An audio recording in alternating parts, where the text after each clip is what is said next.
directors of the national park in eastern Chad, they had heard rumors of a massacre of elephants.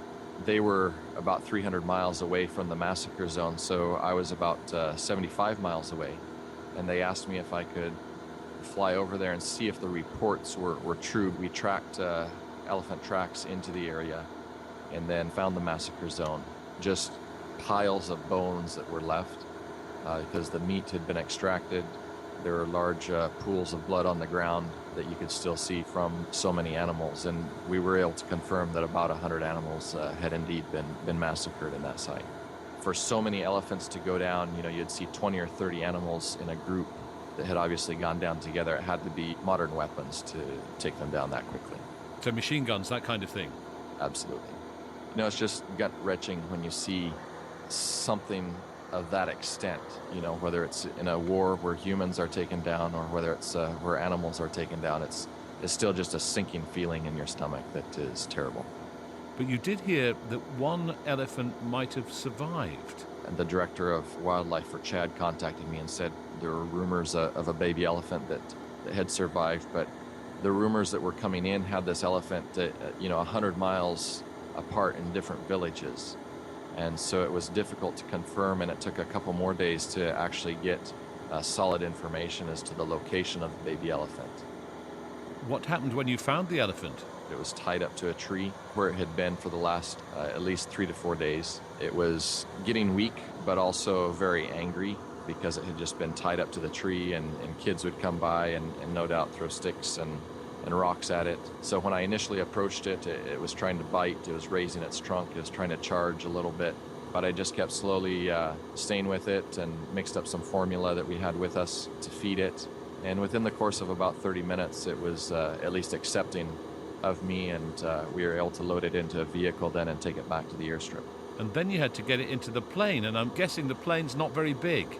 It was a small Cessna 172, a 4-seater aircraft. And how big was the elephant?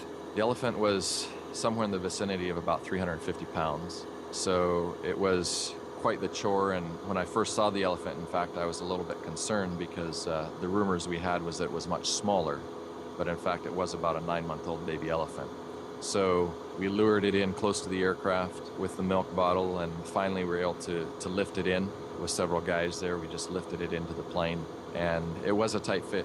And did the elephant play any part in flying the plane? It must have been difficult to control it. An animal that size, you can actually feel its weight shifting in the aircraft, and I had to have some restraining straps so it couldn't go all the way back, otherwise it would go outside of our controllable range.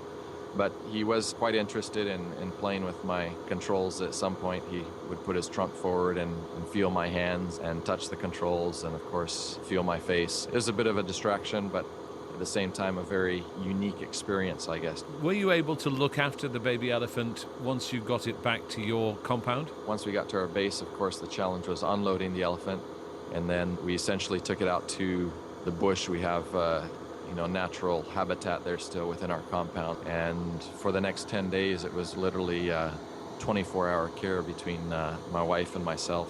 But unfortunately I believe that the elephant sadly died in the end. It was 8 days post-massacre that we finally reached him, and he had become quite weakened by being away from his mother for that long.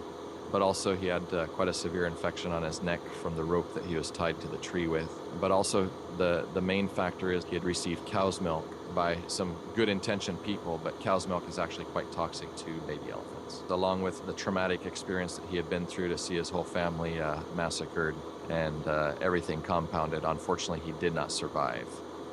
We had pulled out all the stops, we had done everything possible. Taking care of a baby starved elephant is very similar to taking care of starved human babies. The protocols, the procedures, very similar. Did you give him a name? We named him Max while we were riding in the pickup back to the aircraft, actually, because it was taking everything we could muster to keep him in the back of this pickup over the bouncy roads, and then of course maxing out the weight of our airplane for takeoff and everything, so he affectionately got called Max.